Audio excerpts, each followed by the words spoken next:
Hello అండి, నా పేరు డాక్టర్ సునీల్ ఎల్షాల, మోక్షిత హాస్పిటల్, బ్రాహ్మణవాడ, హనంకొండ. ఈరోజు మనం డిస్కస్ చేసే టాపిక్ జ్వరం తర్వాత కీళ్ళ నొప్పులు ఎందుకు వస్తాయి, ఎన్ని రోజులు ఉంటాయి, అసలు తగ్గుతాయా లేవా, దీనికి కీళ్ళవాతానికి ఉన్న సంబంధం ఏంటి. ఈ టాపిక్ డిస్కస్ చేసే ముందు నేను ప్రతి ఒక్కరికి మా ఛానల్ సబ్స్క్రైబ్ చేసుకున్న వాళ్ళకి సపోర్ట్ చేస్తున్న వాళ్ళందరికీ నా యొక్క హార్ట్ ఫెల్ట్ థ్యాంక్స్ అండి. ఎందుకంటే ప్రీవియస్ వీడియో మేము ఏదైతే చేసినామో దానికి 7,000 వ్యూస్ వచ్చినాయి. అంత ఒక స్టార్టింగ్ వీడియోకి అంత వ్యూస్ రావడం అనేది చాలా ఎంకరేజింగ్గా అనిపించింది. Thanks for every one who supporting my channel and continue support. అయితే ఇప్పుడు ఈ జ్వరం తర్వాత కీళ్ళ నొప్పులు రావడం అనేది కోవిడ్ తర్వాత చాలామంది ఈ ప్రాబ్లంతో సఫర్ అవుతున్నారు. రూరల్ ఏరియాలో అయితే చాలామందికి ప్రాబ్లం ఉన్నది. ప్రతి 2-3 ఇళ్లలో ఒక కుటుంబం అనేది ఈ కండిషన్తో సఫర్ అవుతుంది. సో ఈ టాపిక్లో డిస్కస్ చేసే ముందు ఈ కంప్లైంట్స్తోని ఒక పేషెంట్ చెప్పే హిస్టరీ అండ్ కంప్లైంట్స్ విందాం. నా పేరు లక్ష్మి, మాది దీనికెళ్ళి. మేడం, నాకు జూలైలో 28వ తారీఖు రోజు వచ్చింది జ్వరం. పొద్దున లేచి నాటుకు పోయినాం. పోయిన తర్వాత అందరికీ జ్వరాలు అట్లనే వస్తున్నాయి, మాకు వస్తుందని పనికి పోయినాం. పోయిన తర్వాత అక్కడ జ్వరం వచ్చింది మేడం. మధ్యాహ్నం జ్వరం వచ్చింది కదా, సాయంత్రం 4 గంటల వరకు నాకు నడవరాలేదు, నొప్పులు బాగా వచ్చినాయి. ఆ మందులు ఎన్ని రోజులు వాడినామో అన్ని రోజులే తగ్గింది. ఆ మందులు వాడుతుంటే కూడా నడవలేకపోయినాం. కట్టెలు పట్టుకొని నడిచినాం మేడం, ఇటు అటు. బాగా ఇబ్బంది అంటే ఇబ్బంది అయింది. అప్పటి నుండి నొప్పులు ఇప్పటి వరకు ఇంకా కంట్రోల్ కాలేదు. పొద్దున వేస్తే నేను నడవలేకపోతాను. 10 అడుగులు వేసిన తర్వాతనే నాకు నడవస్తుంది. చికెన్గున్య జ్వరం అన్నారు madam.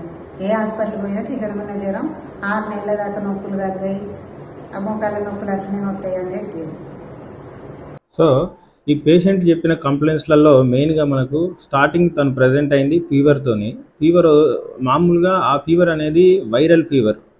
At the time diagnosis అనేది ఎలా ఉన్నా అది చికెన్గున్యా వైరల్ ఫీవర్ అనేది తనకు చెప్పిన మాట.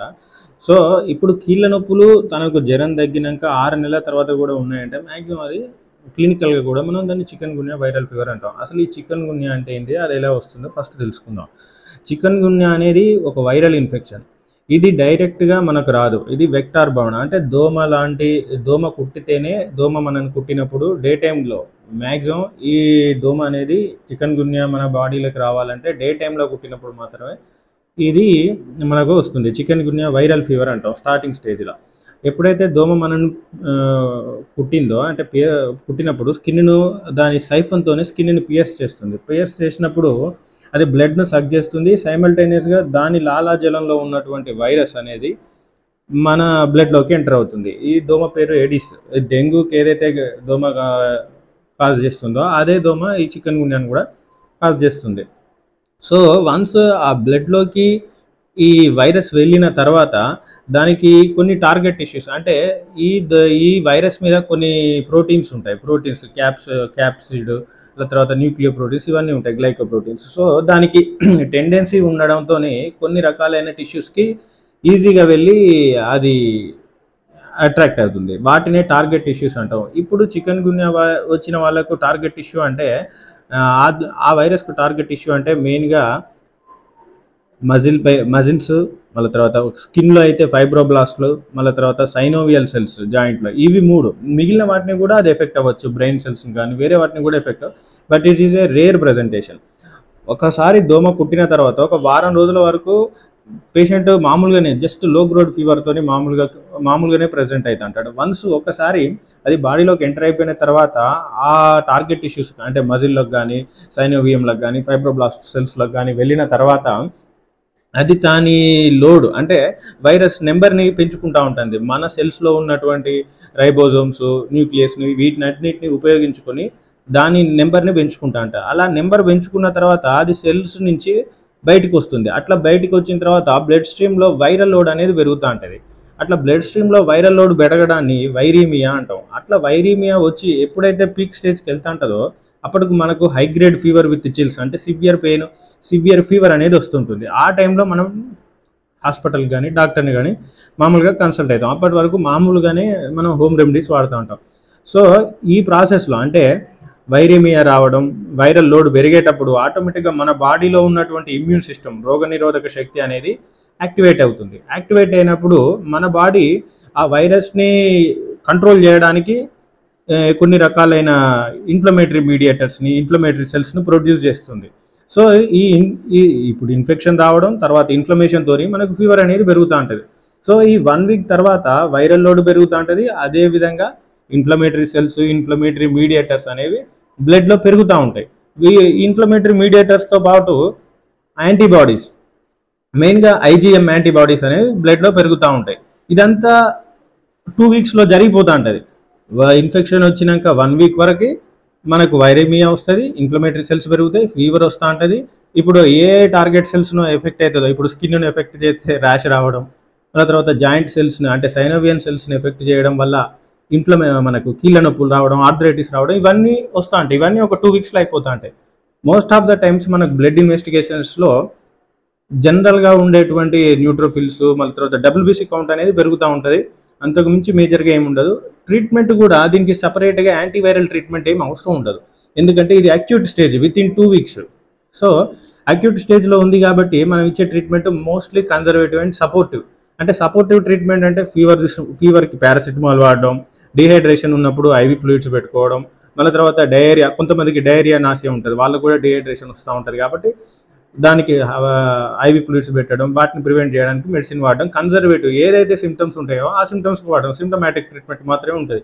అంతేగాని సపరేట్గా ఎటువంటి యాంటీవైరల్ డ్రగ్స్ కానీ స్టీరాయిడ్స్ కానీ ఈ స్టేజ్లో వాడడం. సో 50% ఆఫ్ ద పేషెంట్స్కి బై 1 మంత్ అంటే 3 to 4 వీక్స్ వరకు ఆ సిమ్టమ్స్ అన్నీ తగ్గిపోతాయి, పేషెంట్ నార్మల్గానే ఉంటాడు. ఈ ట్రీట్మెంట్ సరిపోతుంది. కానీ కొంతమంది మాత్రం అంటే 3 మంత్స్ దాటిన తర్వాత, అంటే 12 వీక్స్ దాటిన తర్వాత కూడా సేమ్ కంప్లైంట్స్తోనే, అంటే joint pains, only joint pains, fever కానీ మళ్ళీ తర్వాత ర్యాష్ కానీ మిగిలిన అన్ని సిమ్టమ్స్ తగ్గిపోతాయి, కానీ వాళ్ళకి జాయింట్ పెయిన్స్ అనేవి మాత్రం తగ్గవు. ఈ కండిషన్ని ఎవరైతే 3 మంత్స్ దాటిన తర్వాత కూడా సివియర్గా కీళ్ళ నొప్పులతో సఫర్ అవుతారో వాళ్ళని క్రానిక్ చికెన్ గున్యా ఆర్థరైటిస్ అని అంటాం. ఇది ఎవరెవరికి వస్తుంది అంటే 50% వస్తుంది, మిగిలిన 50% నార్మల్గానే అయిపోతారు. వచ్చే రిస్క్ ఎవరికి అంటే మెయిన్గా లేడీస్ అంటే ఫీమేల్కి, ఇలా తర్వాత షుగర్ కానీ థైరాయిడ్ కానీ ఉన్న వాళ్ళకి, మళ్ళీ తర్వాత డిస్లిపిడీమియా అంటే కొలెస్ట్రాల్ ఎక్కువ ఉన్న వాళ్ళకి, ఇమ్యూనో స్టేటస్ కాంప్రమైజ్డ్ స్టేట్ ఉన్న వాళ్ళకి ఇది క్రానిక్ కండిషన్గా మారే ఛాన్స్ అనేది ఉంటా ఉంటుంది. సో ఈ పేషెంట్ ఎంత సివియర్గా అంటే ఇంతకుముందు మీరు పేషెంట్ చెప్పిన కంప్లైంట్స్ అన్నీ సిమిలర్గా దీనికి సంబంధించినవి. కాకపోతే ఈ కండిషన్ అనేది రుమటాయిడ్ ఆర్థరైటిస్ అంటే జనరల్గా మనకు వచ్చే ఆటో ఇమ్యూన్ డిసీజ్ అయినటువంటి రుమటాయిడ్ ఆర్థరైటిస్ని రిజెంబుల్ చేస్తూ ఉంటాయి, అంటే సేమ్ మిమిక్ చేస్తూ ఉంటాయి. సో దీన్ని కూడా కీళ్ళవాతంగా పరిగణించవచ్చా అనేది ఇక్కడ పెద్ద డౌట్. ఇప్పుడు దీనికి ఉన్న తేడాలు తెలుసుకుందాం. ఇప్పుడు క్రానిక్ చికెన్ గున్యా ఆర్థరైటిస్లో ఏమవుతుందంటే సేమ్ దానిలో మనకు కీళ్ళవాతం లెక్కనే చాలా జాయింట్స్, పాలిఆర్టికులర్ అంటే చాలా జాయింట్స్, ఒక జాయింట్ ఎఫెక్ట్ అవ్వదు, చాలా జాయింట్స్ అవి సిమెట్రికల్గా అంటే రెండు వైపు చేతులు కానీ, రెండు కీళ్ళ జాయింట్స్, చేతులలో ఉన్న కీళ్ళు కానీ, రెండు వైపు ఉన్న షోల్డర్స్ కానీ, రెండు వైపు ఉన్న మోకాళ్ళు కానీ, ఇట్లా దాంట్లో ఎఫెక్ట్ అవుతూ ఉంటాయి. ఏది కీళ్ళవాతంలోనైనా చికెన్ గున్యా ఆర్థరైటిస్లోనైనా. దాంతోపాటు మార్నింగ్ లేవలేం, అంటే ఒక రెస్ట్ తీసుకున్న తర్వాత పేషెంట్ నడవడానికి చాలా డిఫికల్టీ ఉంటుంది. ఒక పావు గంట సేపు నడిచిన తర్వాత పేషెంట్కి పెయిన్స్ తగ్గుతాయి, పావు గంట అరగంట అనేది డిసీజ్ యొక్క సివియారిటీని బట్టి. సో అలా ఈ మార్నింగ్ స్టిఫ్నెస్ అంటే నైట్ అంతా రెస్ట్లో ఉంటాం కాబట్టి మార్నింగ్ స్టిఫ్నెస్ కామన్. అదే మనం కూర్చొనే పని చేస్తూ ఉంటే లేవడానికి ఇబ్బంది పడుతూ ఉంటాం. సో మార్నింగ్ స్టిఫ్నెస్ కానీ, చాలా జాయింట్స్ సిమ్మెట్రికల్గా రెండు సైడ్ల సిమ్మెట్రికల్గా ఇన్వాల్వ్ అవ్వడం కానీ, మళ్ళీ తర్వాత బ్లడ్లో కూడా మనకు కీళ్ళవాతంలో అంటే రుమటాయిడ్ ఆర్థరైటిస్లో ఏఎస్ఓటేటర్ ఆర్ఏ ఫ్యాక్టర్ 90% పీపుల్లో పాజిటివ్ ఉంటాయి. సో ఈ రుమటాయిడ్ ఫ్యాక్టర్ కానీ ఏఎస్ఓటేటర్ కానీ ఇవి ఎలాగైతే రెగ్యులర్గా ఉండే ఆటో ఇమ్యూన్ డిసీజ్లో అయినటువంటి రుమటాయిడ్ ఆర్థరైటిస్లో 90% పాజిటివ్ ఉంటాయో, అదేవిధంగా క్రానిక్ చికెన్ గున్యా ఆర్థరైటిస్లో కూడా 30 to 40% పర్సన్స్లో ఇవి పాజిటివ్ వస్తాయి బ్లడ్ ఇన్వెస్టిగేషన్స్లో. దీనికి రీజన్ ఏంటి అంటే ఈ వైరల్ ఇన్ఫెక్షన్ వచ్చింది, తర్వాత ఇన్ఫ్లమేషన్ క్రానిక్ ఇన్ఫ్లమేషన్గా మారిపోయింది. సో ఈ క్రానిక్ ఇన్ఫ్లమేషన్ రావడం వల్ల ఈ ఇమ్యూన్ సిస్టమ్ అనేది కొంచెం గాడి తప్పి మన ఓన్ బాడీ సెల్స్నే ఫారెన్ సెల్స్ లాగా ఐడెంటిఫై చేసి ఆటో ఇమ్యూనిటీ అనేది డెవలప్ అవుతుంది. సో మన బాడీలో ఇమ్యూన్ సిస్టమే మన బాడీ సెల్స్ని ఫారెన్ సెల్స్గా ఐడెంటిఫై చేసి ఇన్ఫ్లమేటరీ సెల్స్ని, ఇన్ఫ్లమేటరీ మీడియేటర్స్ని ప్రొడ్యూస్ చేస్తూ ఉంటాయి. సో ఆటోమేటిక్గా ఎట్లయితే రుమటాయిడ్ ఆర్థరైటిస్లో సేమ్ ఆటో ఇమ్యూనిటీ ఉంటుందో అదే ఆటో ఇమ్యూనిటీ ఇక్కడ కూడా డెవలప్ అవుతుంది. అట్లా డెవలప్ అవ్వడం వల్ల వీళ్ళకు సైమల్టేనియస్గా చాలా జాయింట్స్ ఎఫెక్ట్ అవ్వడం, స్టిఫ్నెస్ ఉండడం, క్లినికల్గా ప్రజెంటేషన్ అనేది రుమటాయిడ్ ఆర్థరైటిస్ లెక్కనే ఉంటుంది. ఇట్లా 2 rheumatoid arthritis, chronic chikungunya arthritis almost clinical ప్రజెంటేషన్గా, ల్యాబొరేటరీ ఇన్వెస్టిగేషన్ పరంగా సేమ్ ఉండడాన్ని రుమాటిజం అంటాం. Chronic post chikungunya chronic inflammatory rheumatism అంటాం. రుమాటిజం అంటే that resembles the rheumatoid arthritis similar. So ఇప్పుడు ప్రజెంటేషన్ కానీ ఇన్వెస్టిగేషన్స్ కానీ సేమ్ ఉన్నాయి కాబట్టి పేషెంట్ ట్రీట్మెంట్ కూడా క్రానిక్ చికెన్ గున్యా ఆర్థరైటిస్కి similar to most of the times rheumatoid arthritis లాగానే ఉంటాయి. అంటే కీళ్ళవాతం లెక్కనే ట్రీట్మెంట్ ఇవ్వడం జరుగుతుంది. స్టార్టింగ్ స్టేజ్లో అంటే 3 months అంటే 12 weeks తర్వాత మన దగ్గరకు వచ్చిన టైంని బట్టి పేషెంట్కి ఉండే సివియారిటీ అంటే స్టిఫ్నెస్ ఎంత టైం ఉంటుంది, మళ్ళీ తర్వాతకి అసలు తన డైలీ యాక్టివిటీస్ చేసుకోగలుగుతాడా లేదా, అంటే అన్నం తినడం, ఇవన్నీ చూసిన తర్వాత సివియారిటీని బట్టి ఆ బ్లడ్ ఇన్వెస్టిగేషన్స్లో ఏఎస్ఓ టైటరు, ఆర్ఏ ఫ్యాక్టరీ ఏమైనా పాజిటివ్ ఉన్నాయా, హిస్టరీ ఆఫ్ ఫీవర్ ఏమైనా ఉందా అనే దాన్ని బట్టి మనం ఫస్ట్ ఎన్ఎసైడ్స్తోనే ట్రీట్మెంట్ స్టార్ట్ చేస్తాం.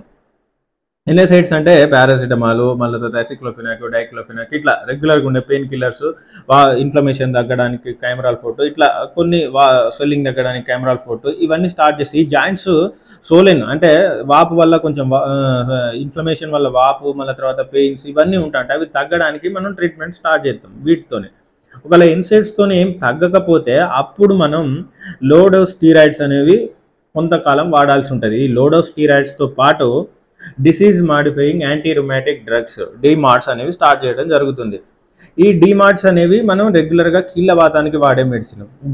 దానికి సేమ్ ట్రీట్మెంట్ అంటే క్లినికల్గా ప్రజెంటేషన్ సేమ్ ఉంటుంది, ల్యాబ్ ఇన్వెస్టిగేషన్లో 70% సేమ్ ఉంటుంది. సో ట్రీట్మెంట్ అనేది ఆల్మోస్ట్ సిమిలర్గానే ఉంటుంది. కాకపోతే rheumatoid arthritis auto immune disease కాబట్టి దానికి చాలా వరకు రిమిషన్ అనేది ఉండదు. మనం ఎప్పటికీ అంటే ఆల్మోస్ట్ లైఫ్ లాంగ్ మెడిసిన్ వాడాల్సి ఉంటుంది. కానీ ఈ క్రానిక్ చికెన్ గున్యా ఆర్థరైటిస్లో ఏంటిది అంటే మనం ఒక 3 to 6 months రెగ్యులర్గా ట్రీట్మెంట్ తీసుకుంటే అది కంప్లీట్గా తగ్గిపోతుంది. ఎందుకు అంటే ఈ క్రానిక్ ఇన్ఫ్లమేషన్ అనేది ఇన్ఫెక్షన్ వల్ల వచ్చింది. ఆటో ఇమ్యూనిటీ అనేది ఇన్ఫెక్షన్ వల్ల వచ్చింది. వన్స్ క్రానిక్ ఇన్ఫ్లమేటరీ సెల్స్ ఎక్కడైతే ఇప్పుడు జాయింట్లో కానీ, ఇప్పుడు సైనోవిల్ ఫ్లూయిడ్ మనం రుమటాయిడ్ ఆర్థరైటిస్ పేషెంట్కి, అదేవిధంగా క్రానిక్ చికెన్ గున్యా ఆర్థరైటిస్ పేషెంట్ది అనాలిసిస్కి పంపితే పిక్చర్ సేమ్ ఉంటుంది. కాకపోతే ఆటో ఇమ్యూనిటీ అనేది టెంపరీగా డెవలప్ అయింది. సో ఈ ట్రాన్సియంట్ ఫేజ్. సో ఈ క్రానిక్ ఇన్ఫ్లమేషన్ మన ఆటో ఇమ్యూనిటీని కొంచెం డిక్రీజ్ చేయగలిగితే అది తగ్గిపోతుంది. క్రానిక్ చికెన్ గున్యా ఆర్థరైటిస్ అనేది కంప్లీట్గా క్యూర్ అవుతూ ఉంటుంది. సో అది లైఫ్ లాంగ్ ట్రీట్మెంట్. ఇది ఒక 3 to 6 months depending on the severity వాడితే సరిపోతుంది. సో ట్రీట్మెంట్ పరంగా ఏంటిది అంటే డైట్ సేమ్.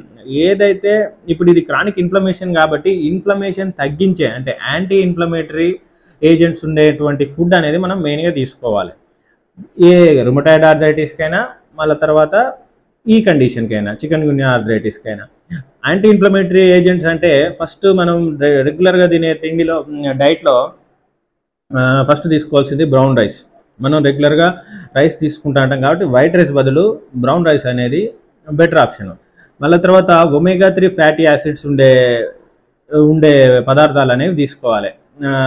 మళ్ళీ తర్వాత ఫైబర్ డైట్ ఎందుకు అంటే మన గట్ లోపల కొన్ని యూస్ఫుల్ బ్యాక్టీరియా ఉంటాయి. అవి మనకు యాంటీ ఇన్ఫ్లమేటరీ ఏజెంట్స్ని ప్రొడ్యూస్ చేస్తాయి. దాన్ని ప్రొటెక్ట్ చేయడానికి, ఆ బ్యాక్టీరియాని ప్రొటెక్ట్ చేయడానికి మనం ఫైబర్ డైట్ తీసుకోవాలి. అంటే గ్రీన్ లీఫీ వెజిటేబుల్స్, ఫ్రూట్స్, మళ్ళీ వైటమిన్ సి కంటైనింగ్ ఫుడ్స్ అంటే మనకు బత్తాయి, నారింజ, నిమ్మ ఇలాంటి ఫ్రూట్స్ అనేవి తీసుకుంటూ ఉండాలి. దాంతో మన ఇమ్యూన్ సిస్టమ్ యాక్టివ్గా ఉంటుంది.